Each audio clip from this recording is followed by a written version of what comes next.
Saya terlempar ya dari Zoom-nya ya. Dari ruang mic-nya ya. Iya, Pak. Dari mana tadi ya? Sampai mana tadi kita bicara ya?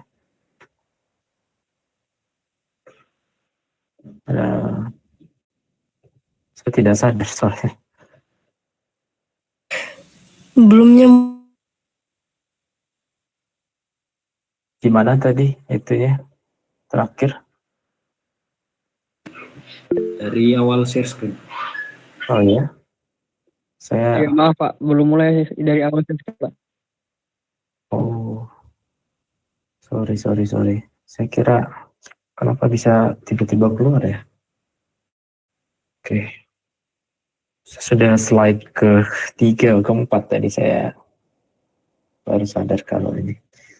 Kalau sekarang terlihat? Terlihat Pak. Oke, nanti tolong dikabari kalau seandainya terlempar ya di WA saja. Wifi saya agak kurang stabil. Saya masih di rumah ya, di kampung. Silakan. Ya tadi di sini belum masuk ya. Tadi ini udah kita bahas belum ya? Belum Pak. Oke lah, saya ulangi aja ya. Oke, jadi kasus yang kita bahas di dalam geofisika itu cenderung sifatnya linear. Yang dimaksud dengan linear itu adalah hubungan data. Ini data saya itu umumnya kalau di geofisika nanti itu pasti sifatnya linear. Linear berarti saya punya X, Y seperti itu. Kalau saya plot di sini, maka ini cenderung kalau diminta regresi yang linear berarti Y sama dengan MX plus B, begitu ya. Nah, bolehkah kalau misalkan saya pertukarkan itu artinya nilai X aksen, nilai Y saya jadikan nilai X, tapi kasus ini supaya X tidak sama dengan X yang awal tadi, kita jadikan X aksen. Lalu nilai X saya jadikan menjadi nilai Y dengan simbol Y aksen yang baru. Aksen di sini hanya menyimbolkan suatu variabel yang baru, tidak berarti itu adalah nilai turunan. Ya. Ini hanya di variabel Y dan variabel X tadi kita jadikan kita jadikan variabel baru yang bernama X aksen dan Y aksen. Artinya kalau kita plot, maka ini adalah sumbu Y aksen, lalu ini adalah sumbu X aksen. Sehingga kalau saya gambarkan ulang, jadi ini adalah sebaran data kita yang baru. Jadi dipertukarkan nilai X-nya menjadi nilai Y, hanya di flip saja sebenarnya nilai Y-nya menjadi nilai X. Ini adalah hasil regresi sebelumnya. Kita dapatkan kalau dari data kita di gambar A ini, Y sama dengan 0,5 plus 1,3 X, begitu ya. Sebaliknya jika pasangan X dan Y dipertukarkan di gambar B yang tadi, kita dapat bahwa Y aksen sama dengan 0,309 plus 0,743 X aksen. Ini ya. Tadi ingat bahwa Y aksen adalah X dan X aksen adalah Y. Dalam hal regresi kan kita ingin balikkan ya. Kita ingin ini adalah Y, ini adalah X ya. Jadi kalau kita balik, kita pindahkan suku-sukunya. Jadi Y aksen sama dengan 0,309 plus 0,743 X aksen. Maka dapat diperoleh persamaan regresi yang baru adalah minus 0,416 tambah 1,345 Y aksen seperti ini. Ya. Nah, perhatikan, baik kita transformasi fungsinya maupun tidak kita transformasi, relatif sama. Ya. Ini adalah hasil regresi sebelum dilakukan transformasi atau transformasi. Saya ganti nilai Y menjadi suatu variabel baru, X satu variabel baru. Dia relatif sama dia, 0,415, 1,345. Walaupun ada sedikit perbedaan ya, di sana dia minus 0,5, di sini 1,3 gitu ya. Kenapa ini bisa berbeda? Ternyata kalau kita melakukan transformasi data, kadangkala distribusi statistik itu akan berbeda. Berbedanya di mana? Perhatikan untuk variansinya, walaupun ini mungkin tidak terlihat jauh perbedaannya, tapi variansi data itu bisa berbeda. Variansi data yang berbeda tentu akan membuat regresi kita itu menjadi berbeda juga. Karena regresi itu sangat berkaitan dengan variansi. Kalau variansi itu artinya dekat tidaknya sampel dengan garis rata-ratanya, gitu ya. Jadi kalau semakin dia melebar ya, semakin outliernya banyak, regresi kita pun akan semakin tidak benar gitu ya. Halo, masih bisa didengarkan? Masih, Pak. Oke. Nah, sekarang untuk mengenalkan konsep inversi nonlinear lebih dalam, lebih jauh, kita diberikan data yang nonlinear. Data di gambar A ini adalah data yang diperoleh dengan membuat sampel dari fungsi yang ini. Y sama dengan M1 dikali eksponensial M2XI. Gitu ya. Nah, coba perhatikan, bisakah kita buat ini dengan konsep non-linear yang kemarin? Yang kemarin kan gampangnya kalau saya punya Y sama dengan MX plus B, maka saya bisa buat begini kan ya. Saya punya sekumpulan sampel X dan sampel Y, maka saya buat Y1 sampai dengan YN di situ. Lalu ini adalah kernel matriksnya. Lalu ini adalah MB-nya di sini. Gitu ya. Maka ini saya buat nilai X, nah ini adalah 1. X2, XN, ini adalah 1, seterusnya. Ciri-ciri linear, persamaan yang linear, hubungan data dan modelnya linear itu kalau kita bisa buat ya perkalian, definisi datanya itu adalah perkalian matris kernel G dikalikan vektor model M. Sekarang dengan data yang nonlinear ya, Y sama dengan M1E pangkat M2 dikalikan X ya. Bisakah kita buat perkalian seperti ini? Jadi ini adalah Y-nya, Y1, Y2. Ini adalah matriks kernelnya, ini adalah M1, M2-nya. Sulit ya, tidak bisa dipecah. Kalau kalian perhatikan, atau ada yang punya ide M1-nya mau diapakan? Kalau kita buat di sini X, nanti tidak eksponensial X begitu ya. Tidak sama, karena M di situ adalah fungsi eksponensial, bukan dikalikan dengan M begitu ya. Eksponensial dikalikan dengan M.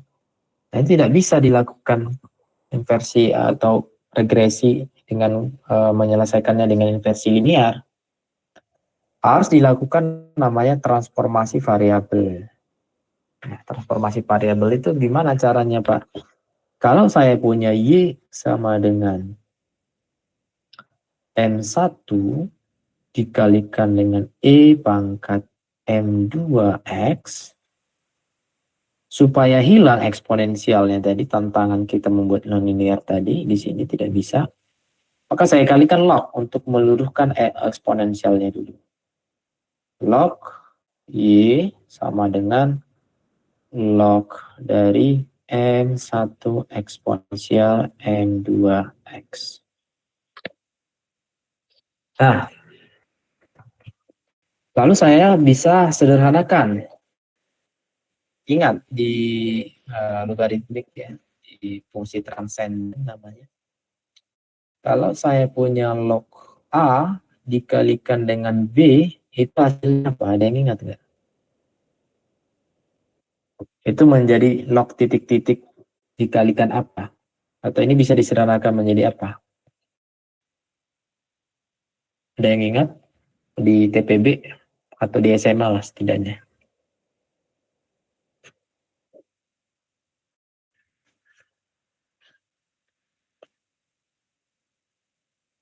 Ada yang ingat? Masih bisa didengar?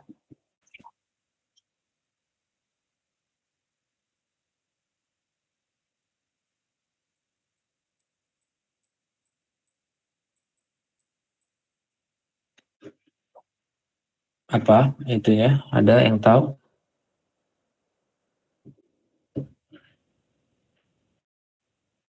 Log A tambah log B bukan Pak?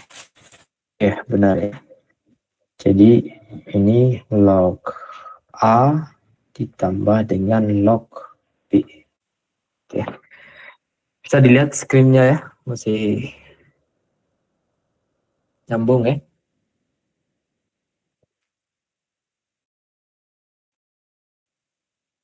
Oke, nah kemudian kalau kita lanjutkan penyelesaian dari kasus ini tadi, nonlinear ini, maka saya punya log Y sama dengan log M 1 ditambah dengan log E M2X. Itu ya. Ini log ketemu eksponensial menjadi apa? Ada yang ingat? Log eksponensial itu menjadi seperti apa bentuknya?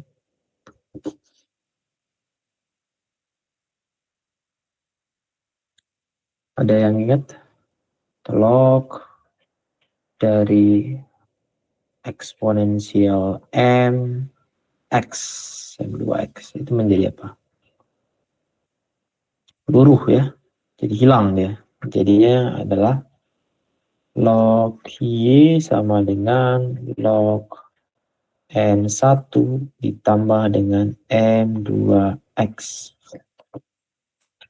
Nah, sekarang perhatikan dari awalnya tadi nonlinear, seolah-olah sekarang fungsi kita setelah ditransformasi menjadi linear.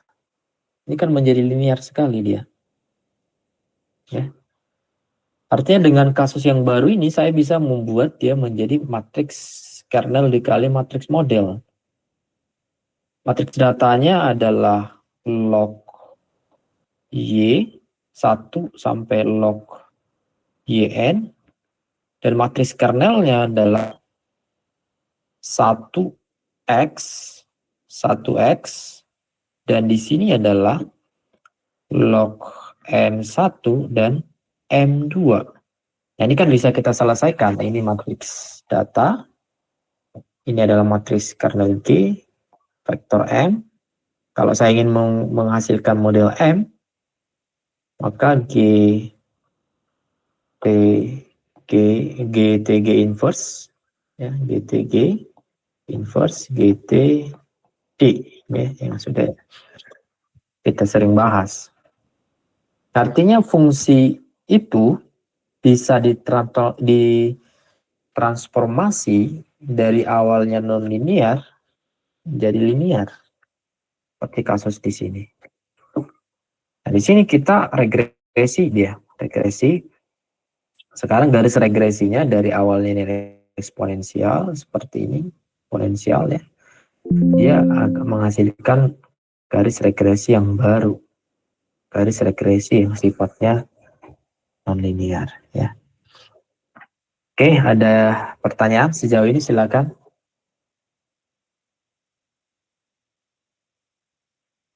Bisa diikuti ya. Nah, Bisa Pak. oke. Jadi hati-hati di dalam proses parameterisasi model, artinya seperti kasus yang ini tadi, kita perhatikan di sini.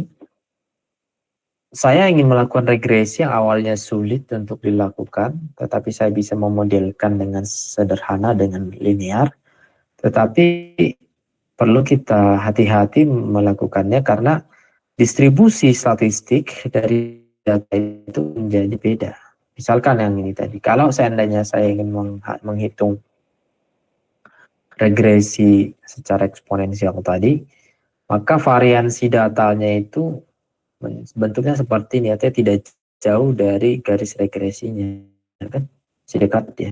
Tapi ketika saya lakukan parameterisasi dengan linear tadi, maka dia jadi jauh dari garis regresinya. Artinya garis regresi itu bisa sangat tergantung dengan kehadiran dari datanya. Di sini masih bisa kita tolerin karena data variansinya masih tidak terlalu jauh lah secara kualitatif kalau kita lihat ya. Nah, ini yang menjadi perhatian tadi. Asumsi yang kita lakukan ketika kita melakukan regresi yang awalnya nonlinear menjadi linear tadi adalah distribusi statistik data kita tadi. Untuk kesalahan data yang baru, hasil transformasi itu bisa menyebabkan perbedaan pada hasil pemodelan inversi. Pemilihan parameter atau transformasi parameter untuk membuat fungsi menjadi linear harus dilakukan secara hati-hati tadi. Ya. Kemudian penggunaan transformasi variabel pada penyelesaian masalah inversi nonlinear memiliki keterbatasan tadi. Ya. Tidak semua permasalahan nonlinear juga bisa ditransformasi menjadi bentuk yang linear. Ya. Tapi di dalam kasus ini nanti kita buat generalisasi bagaimana kita mencoba membuat permasalahan geofisika yang dihadapi dalam kasus nonlinear, seolah-olah secara umum bisa kita buat begitu ya, menjadi kasus yang linear. Mari kita masuk sebagai pendahuluan tadi, konsep yang digunakan dalam penyelesaian nonlinear itu adalah mencoba mentransformasi fungsi yang nonlinear menjadi linear ya. Itu adalah pendekatan yang dilakukan. Karena kasus geofisika sangat nonlinear, artinya parameter model dengan data itu hubungannya nonlinear ya. Nah, hubungan antara data dan parameter model itu dinyatakan sebagai fungsi sekarang, ini perlu diperhatikan, jangan sampai salah. Kalau tadi di kasus linear, itu kita bisa dapatkan bahwa data sebagai vektor itu adalah perkalian antara matriks kernel dikalikan dengan matriks vektor model. Tetapi dalam kasus yang nonlinear tidak bisa dilakukan ini. Itu sudah saya jelaskan tadi. Tidak bisa dilakukan. D adalah perkalian matriks kernel dikalikan dengan matriks vektor model. Ya. Makanya disimbolkan sebagai D ini adalah fungsi forward model dari N. Ini namanya fungsi ya, bukan G dikalikan N. Tetapi G ini adalah suatu fungsi yang bergantung terhadap variabel N di sini. G ini fungsi ya, fungsi sudah tahu bisa apa saja, fungsinya bisa eksponensial dan seterusnya. Ini ciri-ciri yang membedakan linear dan nonlinear. Data itu adalah fungsi dari forward model simulasi dengan parameter model. Nah, kemudian kita sudah bahas kemarin sebagai landasan dalam proses nonlinear model awal adalah M0. Ini adalah model awal, artinya dalam proses inversi nonlinear nanti yang menjadi problem utama itu adalah menentukan model awal sedekat mungkin atau sebenar mungkin dengan model yang sebenarnya. Ya. Sedangkan delta M disebut sebagai perturbasi model atau nilai yang mengupdate model, sehingga model yang saya harapkan sebagai model yang benar adalah model yang saya duga di awal diupdate dengan suatu perturbasi model. Ini adalah update-nya, koreksi ya. Koreksi dari dugaan awal. Contohnya gimana Pak? Contohnya misalkan saya menduga kalau di lapisan bawah permukaan ini, misalkan lapisan horizontal, ini misalkan resistivitasnya 1500 dan seterusnya, maka sebisa mungkin model awal saya yang saya duga di sini tadi sedekat mungkin dengan sebenarnya. Misalkan sebenarnya itu di sini 1500, saya duga 1000 mungkin gitu ya. Masih dekat dengan yang sebenarnya, yang disebut sebagai a priori kemarin. Lalu nanti tinggal diupdate dengan suatu delta M di sini. Ya. Nah, tugas kita adalah mencari simulasi bagaimana untuk menghasilkan delta M. Delta M itu untuk mengoreksi dugaan awal saya tadi itu seperti apa gitu ya. Nah, tadi data saya adalah fungsi dari forward model yang bergantung dengan M. Sedangkan M tadi model saya itu adalah, perhatikan, adalah M awal ditambah dengan faktor koreksi delta M. Ya. Sehingga saya bisa tuliskan persamaan hubungan antara data dengan parameter model saya itu menjadi D sama dengan G sebagai forward modelnya, simulasinya ya. M0 adalah model awal yang saya duga di pertama kali, dan delta di sini adalah koreksinya, vektor ya. Ini vektor, ini juga vektor, ini juga vektor. Sedangkan ini adalah fungsi. Fungsi yang akan menghubungkan parameter model. Ini disebut sebagai fungsi forward, fungsi simulasi ya. Sedangkan J di sini ini adalah iterasi. Jadi kita menduga mengupdate itu secara iteratif. Jadi kita duga dulu, nanti kita akan dapatkan delta M di sini. Koreksi M-nya di M yang dihasilkan, M yang baru itu adalah M awal di iterasi berikutnya. Gitu ya. Nah, lalu saya punya, ini sederhana, tidak perlu bingung, nanti saya jelaskan bagaimana maksudnya, ini pelan-pelan diikuti supaya bisa mengikuti praktikum nanti ya. Jadi G tadi, fungsi forward yang sudah kita buat itu adalah ini M0 di dugaan awal ditambahkan dengan delta model. Delta model di sini artinya koreksi tadi. Ingat dalam Derek Taylor di TPB, kalau tidak salah dulu saya TPB dapat ini, Derek Taylor dan McLaurin. Itu pada konsep, saya masih ingat konsep yang namanya aproksimasi ya. Aproksimasi Derek Taylor. Ini lari dari pembahasan ini, tetapi sedikit merefresh bagaimana nanti ini akan digunakan ya di TPB kemarin. Misalkan dulu pernah saya ingat itu soal UTS-nya, dia meminta untuk menghasilkan akar dari 4,001. Bagaimana caranya menghitung akar 4,01 tanpa kalkulator ya? Ada yang punya ide bagaimana cara melakukannya?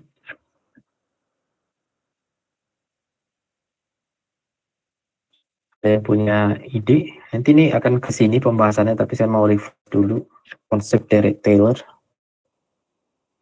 Ya, mungkin sudah lupa ya. Saya yang 10 tahun yang lalu masih ingat ya. Caranya itu saya tarik angka yang paling dekat yang dapat saya hitung dengan mudah ya. Berarti itu kan sebenarnya akar 4 ditambah dengan 0,001 kan. Ini kita anggaplah 0,1 saja. Artinya hasil akar 4,0 itu tidak akan jauh dari 2,0 sekian, pasti tidak akan jauh. Karena seolah-olah akar 4 ditambah dengan sesuatu. Kan gitu kan ya. Artinya kan sangat dekat dengan akar 4. Nah, konsep ini yang disebut sebagai Derek Taylor ya. Derek Taylor itu adalah, kalau kalian ingat,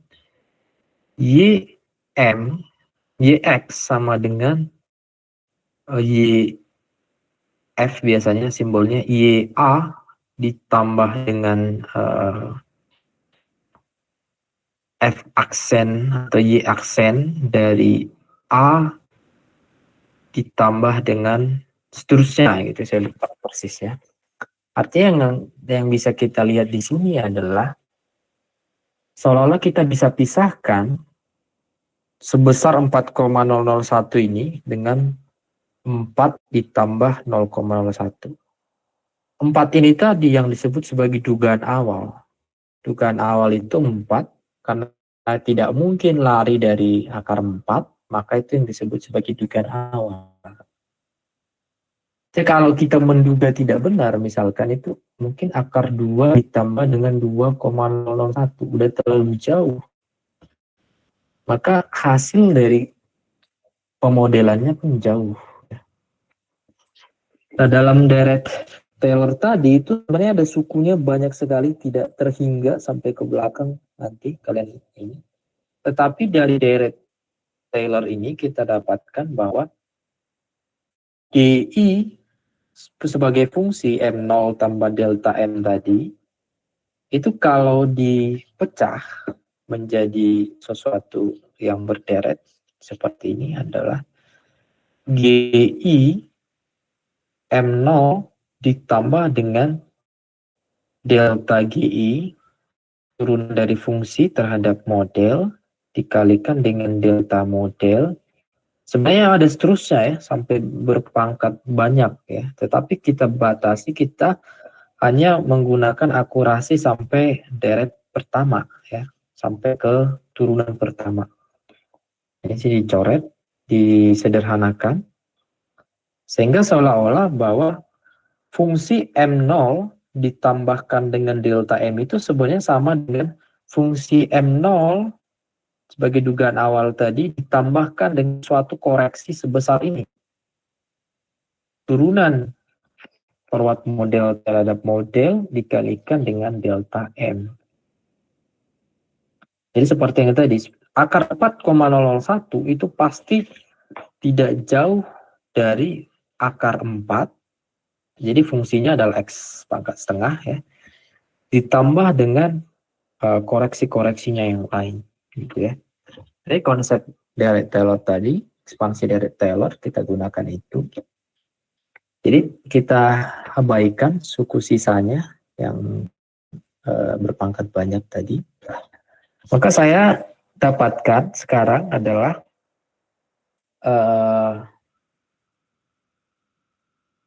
persamaan ini ya, dari yang di atas tadi.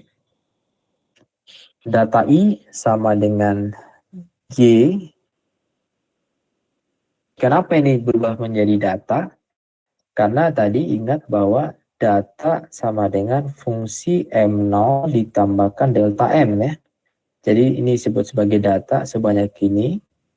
Ini adalah nilai data.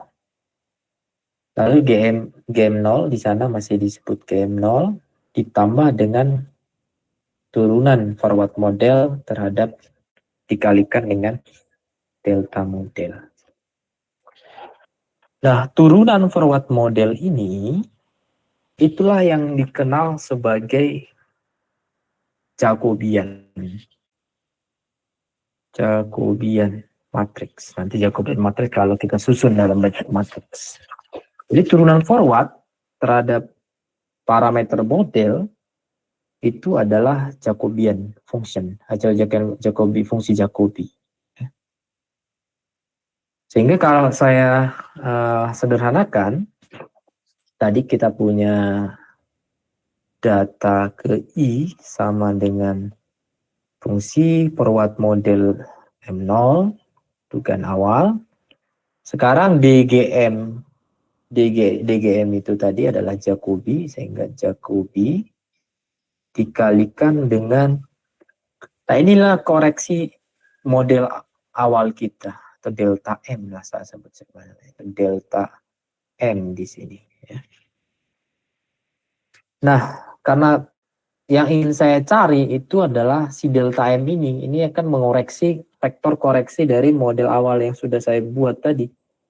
Ya, maka saya fokus untuk menyelesaikan berapa si delta M ini, gitu ya. Sehingga saya pindahkan si GM-nya pindah ke kiri menjadi DI dikurang GM0 sama dengan Jacobian dikalikan dengan delta N. Ya. Nah, dari sini kita akan peroleh bentuk lengkap notasi matriksnya tadi dari yang sebelumnya kita lihat ya, bahwa delta D dikurang GM ini tadi sama dengan Jacobian, deltanya sekarang karena dia kita tuliskan dalam bentuk vektor disebut sebagai delta M0. Ya. Atau selisih antara data ini adalah data observasi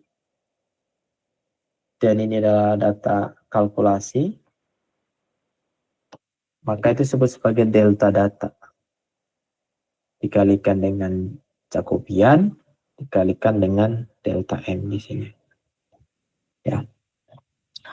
Nah, proses tadi itu seolah-olah transformasi dari bentuk nonlinear apapun, ya, seolah-olah tidak terbatas ke nonlinearannya itu eksponensial atau tidak eksponensial, yang penting nonlinear. Kita bisa transformasi hubungannya menjadi seperti ini. Ya. Dan ternyata delta D0 sama dengan Jacobian delta D0 itu akan mirip dengan kasus linear kita, inversi linear. Jadi seolah-olah vektor selisih data sama dengan perkalian antara matriks Jacobian dikalikan dengan koreksi model atau delta model, bentuknya itu sama dengan data dikalikan dengan matriks kernel dikalikan model. Mirip sekali dengan inversi linear kita. Padahal di sini kita lihat bahwa ini sepenuhnya non-linear karena di delta 0 ini tadi adalah ada fungsi forward model yang mau non-linear apapun begitu ya. Ada yang ditanyakan sejauh ini masih bisa diikuti, silakan. Masih terdengar suara saya? Masih, Pak. Si Pak. Oke ya. Silakan ditanyakan, tidak sulit sebenarnya. Non-linear ini hanya ini saja. Ekspansi dari Taylor tadi. Nah dari sini kita istilahnya mencoba memiripkan dari delta data yang tadi yang sudah kita peroleh. Delta data sama dengan Jacobi dikalikan dengan delta model. Ini kita miripkan dengan data dikalikan GM. Sehingga keduanya itu bisa kita gunakan solusi inversi linear. Ingat solusi inversi linear di kasus yang ini M sama dengan G transpose G inverse dikalikan G transpose del D, gini ya. Maka ini kita gunakan karena konsepnya sekarang sudah linear di sini, maka itu kita gunakan ya. Jadi tadi yang awalnya adalah di atas tadi adalah delta data sama dengan J dikali delta model, kita gunakan konsepnya sama persis. Delta model sama dengan, ini kan harusnya GT G inverse ya, tetapi G-nya itu Jacobian, nanti kita fokus membahas apa itu Jacobian ya. Jadi Jacobian transpose, Jacobian inverse dikalikan dengan Jacobian transpose dikalikan dengan data harusnya ya. Tapi data kita kan adalah delta data ya, delta data dia. Delta data harusnya ya. Di mana delta datanya tadi adalah selisih antara data observasi dikurangkan dengan data kalkulasi. Sehingga saya bisa menghasilkan vektor koreksi model delta M0 di sini. Ini yang akan saya gunakan untuk melakukan update atau memperbarui model awal yang saya tebak tadi.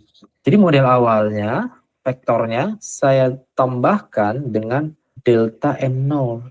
Delta M0 ini vektor dia yang dihasilkan dari sini, dari situ.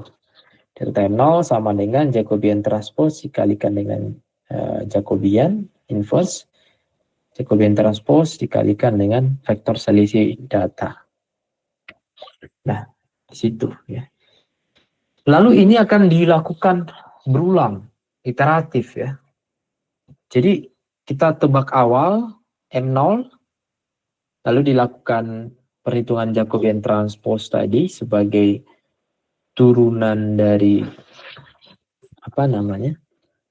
Turunan dari fungsi forward terhadap parameter model.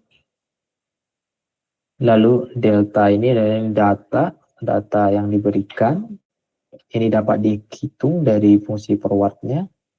Ini juga. Game ini adalah fungsi forwardnya, vektor data, kalkulasi. Maka dapat nih delta M. Ya. Dapat delta M. Ini dilakukan berulang, diupdate. Artinya nanti setelah dilakukan koreksi pertama kali, M kita yang baru, M di iterasi pertama, itu nanti akan digunakan sebagai model awal di tahap berikutnya. Berarti nanti M0-nya adalah M iterasi pertama. Sekarang dia menghitung M di iterasi kedua. Berarti M dugaan awalnya adalah M1 ditambah dengan delta M1. Delta M1 dari mana hitungnya? Dari persamaan ini. Tetapi dengan mengganti M0 menjadi M dari iterasi pertama. Juga dalam membentuk matriks Jacobian di sini juga menghitung menghitung forwardnya, turunan forwardnya dari fungsi M di iterasi pertama. Seterusnya seperti itu. Jadi kalau ada 10 iterasi, maka akan dilakukan seperti itu. Jadi konsep dari nonlinear. Jadi tadi konsepnya kita bisa lihat bahwa perhitungan yang saya lakukan atau formulasi perhitungannya itu adalah dari fungsi forward saya ekspansi dengan menggunakan direct Taylor dengan suku sisa yang saya abaikan, maka saya peroleh bahwa data itu sebenarnya adalah data di sekitar model awal, ya kan, data di sekitar model awal yang terkoreksi oleh faktor ini. Ya. Turunan dari forward terhadap parameter model dikalikan dengan suatu selisih model yang baru. Ya. Sehingga saya dapatkan ini. Ternyata vektor selisih data sama dengan Jacobian dikalikan vektor model itu bentuknya adalah linear. Ya.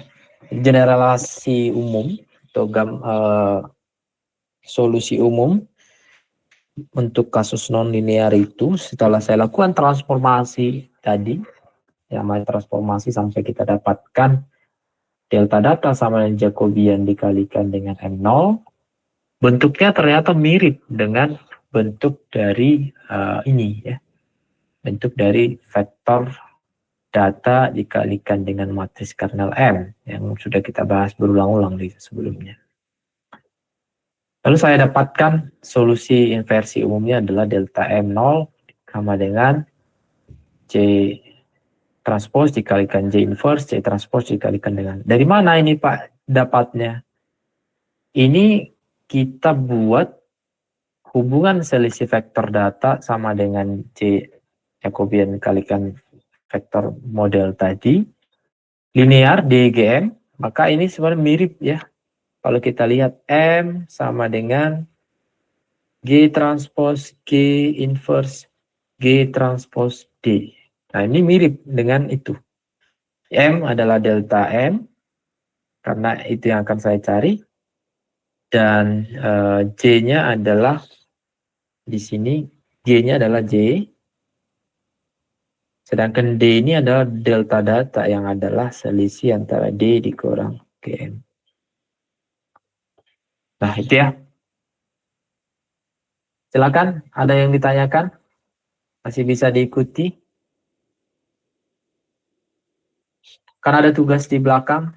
Tugasnya dari ini. Nanti diikuti pelan-pelan. Ya, dengan demikian, inilah konsep inversi nonlinear. Inversi nonlinear bisa dibuat semirip mungkin dengan inversi nonlinear yang bisa semirip mungkin kita solusinya kita miripkan dengan inversi linear yang sudah kita bahas di pertemuan semester pertengahan semester ya. Nah, ini yang paling sederhana yang tidak menggunakan smoothness atau tidak menggunakan bobot yang tadi yang sudah kita bahas. Lalu yang ini kalau kita melakukan berbobot sama seperti linear berbobot, cukup ditambahkan matriks diagonal atau matriks bobot, bisa menggunakan sepervariansi atau standar deviasi dan seterusnya. Ini bisa digunakan yang di atas ini mengikuti kaidah dari inversi linear kalau jumlah data lebih banyak dari jumlah model bisa digunakan. Ini kalau untuk problem outlier ya biasanya untuk menggunakan berbobot. Kalau misalkan inversi nonlinearnya itu purely underdetermined dengan kasus data kurang dari model, maka gunakan ini. Di sini perhatikan bahwa model N plus 1 arti iterasi berikutnya adalah update dari model awal ditambah dengan sebesar ini. Ini ada yang tadi adalah delta M. Yang sudah kita hitung tadi. Ini dengan konsep mixed determine. Pada sebagian besar data geofisika, ini adalah solusi yang digunakan. Dengan menambahkan damping atau redam. Eta kuadrat dikalikan dengan matriks identitas. Nah, alur yang kita bahas tadi, proses pemodelan itu, bisa dituliskan dalam bentuk diagram ini, ya, di mana model awal yang kita duga tadi, ini sebisa mungkin pada kasus inversi nonlinear ini, model awalnya sedekat mungkin dengan model sebenarnya, dengan menggabungkan beragam informasi a priori. Model awal, vektor model, M0 ini bentuknya vektor, bisa M1, M2, seterusnya sebanyak jumlah parameter model. Lalu dilakukan forward modeling, artinya dilakukan simulasi. ya. Dengan kondisi model yang saya buat M0 tadi, di tahapan pertamanya itu diduga dulu modelnya, ya. Tadi lakukan forward modeling, lalu saya dapatkan data kalkulasi berupa vektor, ini vektor dekalkulasinya, data 1, data 2, seterusnya. Lalu saya harus bandingkan dulu apakah data kalkulasi saya dengan data observasi yang saya hitung di lapangan dengan menggunakan instrumentasi geofisika, apakah sudah mirip atau tidak? Artinya kadangkala dalam konsep tertentu, saya benar-benar menduga model awal itu setepat mungkin. Artinya kan data observasi saya dengan data kalkulasinya itu menjadi fit. Fit di sini artinya vektor selisih data itu sangat kecil nilai elemennya. Amplitudenya sangat kecil karena diop sama dengan dekal. Ya sudah, saya tidak perlu melakukan update model awal lagi karena model yang saya tebak tadi itu sepadannya sudah benar ya. Kalau itu terjadi ya sudah, itu menjadi solusi model saya adalah model awal. Tetapi kasus itu kan sulit ya. Pasti akan ada ketidakakuratan model awal dengan model yang sebenarnya. Artinya data sebagai fungsi objektifnya tadi, vektor selisih data ini selalu tidak sekecil mungkin yang dihasilkan. Maka kalau misalkan delta D-nya itu tidak dekat 0, artinya delta D ini tidak di bawah toleransi yang kita inginkan, maka kita perlu update lagi dugaan model awal kita tadi. Pertama tadi, hitung dulu matriks Jacobiannya. Matriks Jacobiannya adalah DG terhadap DM, lalu matriks sekarang modifikasi parameter modelnya dengan menghitung delta M tadi adalah JTJ inverse, JT dikalikan delta D, maka M baru, M di iterasi N plus 1 yang baru adalah MN plus delta M. Nah itu nanti kan berputar terus ya. Itu menjadi model awal saya yang baru di sini. Lakukan forward model baru dengan model yang sudah diupdate N plus 1 tadi. Terus dilakukan dapat data kalkulasi yang baru. Dicek selisih antara data kalkulasi dengan data observasinya. Apakah sudah dekat atau tidak. Apakah selisihnya itu sudah 0 atau tidak. Gitu, atau tidak 0 tetapi di bawah toleransi yang kita inginkan.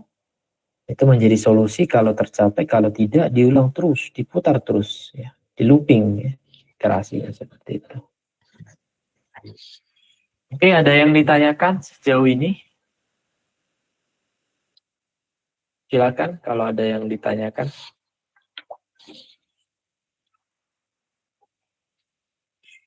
Bisa diikuti. Silakan ditanyakan kalau ada yang bingung. Masih bisa didengarkan? Masih, Pak.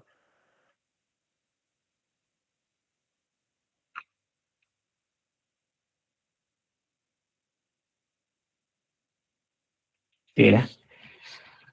Silakan kalau ada yang bingung, tanyakan. Oke, kalau sudah memahami, ini tugasnya silakan dikumpulkan perorangan di minggu depan ya. Simpel caranya ini, jadi diberikan simulasi pengukuran dari 3 titik pengukuran vertical electrical sounding phase. Jadi L di sini adalah AB per 2 dan ini adalah peran resistivity atau resistivitas semu. Jadi seolah-olah diukur begitu ya. Jadi misalkan kita punya permukaan seperti itu, A, B, N. Nah, ini diukur gitu ya, dapatkan row operan ada 3 dengan jarak AB per 2-nya 5, dengan jarak AB per 2-nya 10, dengan jarak AB per 2-nya 20, diperoleh, ini data observasinya, D-nya adalah 19 ohm meter, 5,7 ohm meter, 2,2 ohm meter, dan seterusnya. Ini adalah delta, ini adalah nilai datanya. Lalu di sini diberikan Anda melakukan interpretasi data tersebut melalui inversi dengan model bumi 2 lapis. Harga model awal M0-nya tadi adalah 19, 2, dan 5 ya. Ingat ya, parameter model dalam vertical electrical sounding kalau buminya 2 lapis, berarti kan apa? Resistivitas true pertama, resistivitas true berikutnya, dan saya harus tahu lapisan itu setebal apa gitu ya, tidak hanya parameter fisiknya yang saya tahu, tetapi geometrinya juga saya harus tahu, hanya berapa tebal gitu ya. Sehingga karena 2 lapis berarti ini lapisan terakhir kita tidak tahu nilai thickness-nya, maka hanya ada 3 ya. Row true pertama, row true kedua, dan H pertama. Nah, lalu di sini dilakukan pemodelan ke depan, per watt modeling, yang pertama kali dengan menggunakan model awal tadi, maka diperoleh seperti ini. Ini adalah kalkulasinya, dikalkulasi atau GM0 ya. Fungsi per watt dengan memberikan model awal tadi. Nilainya adalah 17, 10, 33. Bersesuaian dengan L-nya tadi ya. Harus bersesuaian dengan L yang di sini tadi. Nah, matriks Jacobian di sini sudah diturunkan langsung. Minggu depan kita coba bahas kalau kita perlu hitung matriks Jacobian secara manual ya. Intinya di sini matriks Jacobian sudah didapatkan. Matriks Jacobian tadi fungsi forward GM-nya itu untuk menghitung resistivity kan ya. Makanya disebut di sini row operand per row M1 adalah row 1. Untuk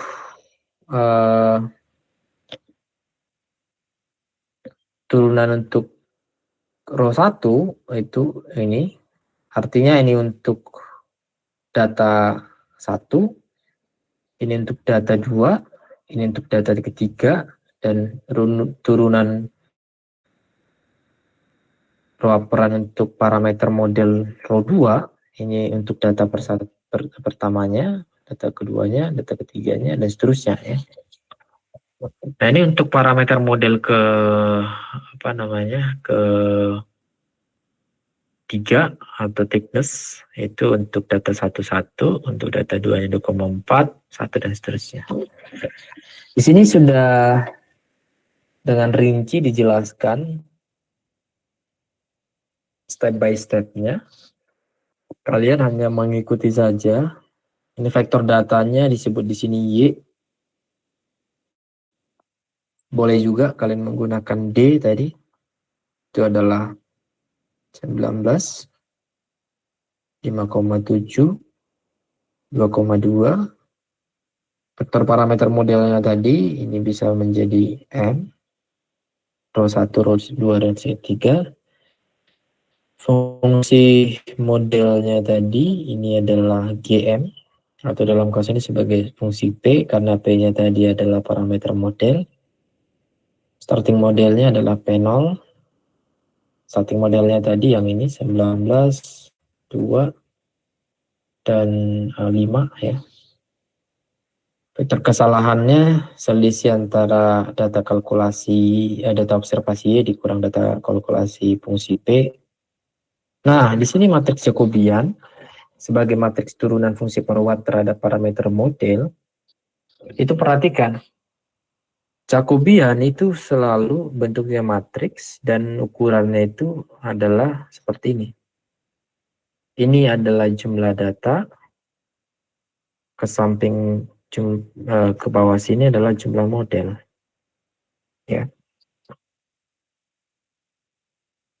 Sorry, terbalik ya. Jumlah data ke bawah, jumlah modelnya yang ke samping. Ya. Ini kan jumlah modelnya ada 3 ya. Row 1, row 2, row 3, H1 ini jumlah model ke sini. Jumlah datanya ke bawah sini. Nah, artinya kita isi satu-satu row A dengan data pertama, data yang bergantung dengan AB per 2 sebesar 5 meter. Berarti di kasus ini angka 1 kan di situ kan ya. 1 row A dengan parameter model yang kedua itu berarti 0,2 ya. Sini 0,2 dan untuk H1 berarti 1. Nanti berikutnya tuh sini 0,5. Sini berarti 1. Di sini berarti berapa tuh 2,4 ya. Di sini berarti 0. Di sini berarti 1, di sini berarti 1. Jadi isi. Ini untuk data pertama, D1. Itu data berikutnya, D2. Kan tadi ke bawah sini sebanyak data ya. Ini berarti sampai data ketiga, kita hanya punya data ketiga kan. Ke samping sini sebanyak jumlah model tadi. Ya. Ini kan model pertama tuh row 1, row 2, dan row 3, H1 ya. Dapat vektor, dapat model dia, matriks Jacobian maksud saya. Setelah itu kalian selesaikan dengan menggunakan persamaan ini. Lakukan manual saja. Saya itu kan matriksnya 3x3, bisa menggunakan kalkulator lah. Dia dituliskan step by step penyelesaian ini tadi. Untuk memahami konsep dari inversi nonlinear ya. Ada yang ditanyakan silakan. Bisa diikuti tugasnya per orang saja.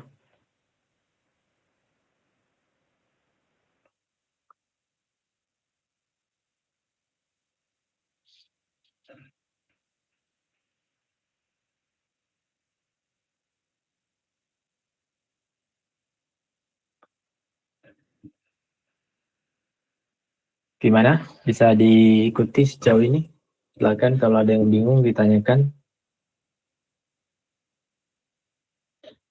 Oke.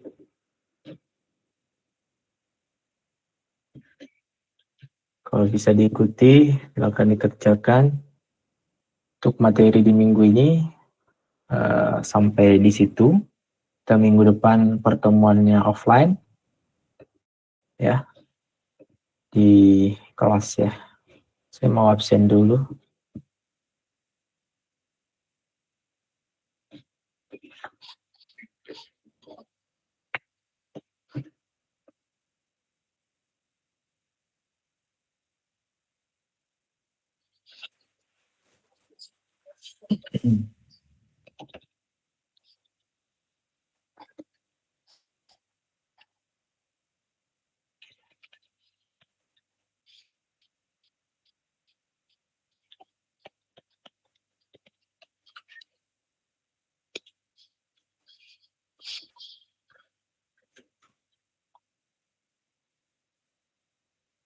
Sebentar.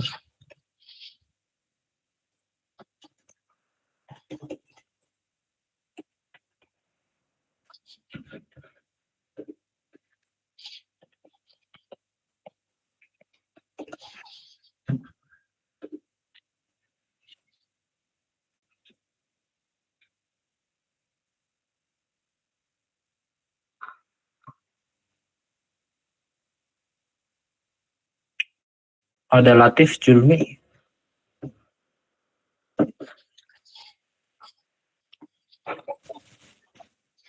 Kalau tidak nyaut saya panggil 3 kali, saya tidak absenkan ya.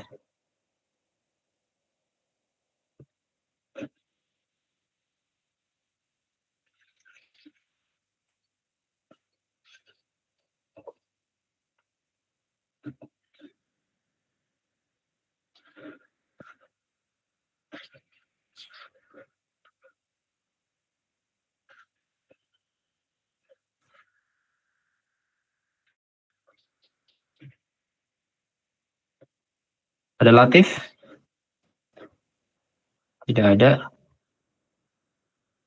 Muhammad Rehan, ada? Domingus? Gak ada juga. Karel? Kalau hadir Pak. Vinka? Hadir, Pak. Amsal? Tidak ada. Muhammad Haikal? Muhammad Arif? Muhammad Haikal ada? Muhammad Haikal hadir, Pak. Muhammad Arif ada ya? Anggita? Ada Anggita? Tidak ada. Apriani? Hadir, Pak. Muhammad Nur Alif? Hadir Pak. Dinda Zahra? Vegas? Hadir Pak. Dineta? Dineta Putri nggak ada. Nadira Salwa? Nadira hadir, Pak. Sorry, Anissa ada. Anissa hadir, Pak. Muhammad Hadi ada. Muhammad Hadi. Sabil nggak ada. Patricia. Patricia hadir, Bapak. Della Indah. Della hadir, Pak. Nadira tadi udah. Hanif. Hadir, Pak. Dafabil Haki. Dafabil Haki hadir, Pak. Willy Armando. Nggak ada. Anjarila. Ada Anjarila. Ada juga. Gibi. Gebi hadir, Bapak. Agung Sinaga. Hadir Pak. Lawrence. Lawrence hadir Pak. Kevin. Hadir Pak. John Eric. John Eric hadir Pak. Auliana Reswari. Hadir, Pak Aulia. Aurel. Gak ada Aurel. Hadir, Pak. Diko Pratama. Gak hadir. Eka Dwi. Eca hadir, Pak. Tanjung. Hadir, Bapak. Kaila. Hadir, Pak Kaila. Naufal. Levelnya hadir, Pak. Oke, ya. Sudah semua ya. Oke, terima kasih. Izin Pak, Ya, kenapa? tadi habis dari kamar mandi. Oke, Domingus. Ada lagi? Izin, Pak Dineta hadir. Cineta. Ada lagi? Izin, Pak. Muhammad Hadis Bilal Haq hadir, Pak.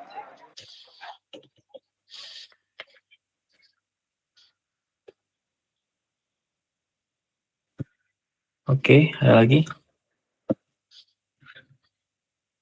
Oke, kalau nggak ada, sampai ketemu di pertemuan minggu depan dengan kuliah offline ya, di kelas. Terima kasih, selamat siang. Yang Pak, terima kasih Bapak. Selamat siang, Bapak.